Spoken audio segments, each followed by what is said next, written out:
Football ক্লাবে কোচের chair তো নয়, যেন রোলার কোস্টার। আজ চাকরি আছে তো কাল নেই, তল্পিতল্পা গুছিয়েই সবসময় প্রস্তুত থাকতে হয়। তবে এ যাত্রায় যেন সবাইকে ছাড়িয়ে যাওয়ার প্রতিযোগিতায় নেমেছে ইংলিশ ক্লাব চেলসি। যুক্তরাষ্ট্রের ধনকুবের টড বয়েলি ও ব্যক্তিগত ইকুইটি প্রতিষ্ঠান ক্লিয়ার লেক ক্যাপিটাল চেলসির মালিকানা বুঝে নেয়ার পর গেল 2 বছরে চাকরি হারিয়েছেন 4 জন কোচ।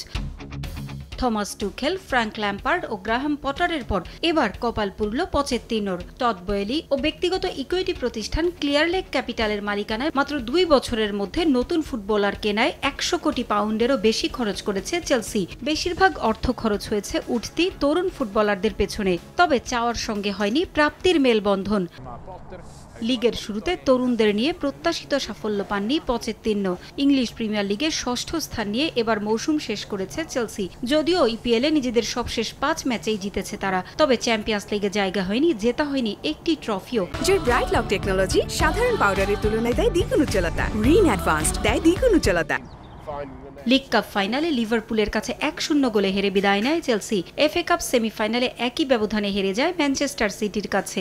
আর এই পরিসংখ্যানগুলোর পরই পচেত্তিনোর দিক থেকে মুখ ফিরিয়ে নেয় ব্লুজ।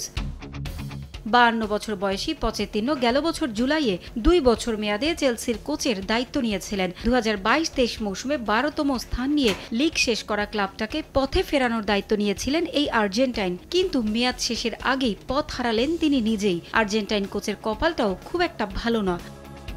চেলসিতে আসার আগে 2022 সালের জুলাইয়ে 18 মাস দায়িত্ব পালনের পর তাকে বরখাস্ত করেছিল ফরাসি ক্লাব পিএসজিও। বিদায় বেলায় চেলসিকে শুভকামনা জানিয়েছেন পচেত্তিনো। এদিকে চাকরি হারানোর দিনে গুঞ্জন শোনা যাচ্ছে ম্যানচেস্টার ইউনাইটেডের রাডারে পচেত্তিনো নাকি বেশ ভালোভাবেই আছেন।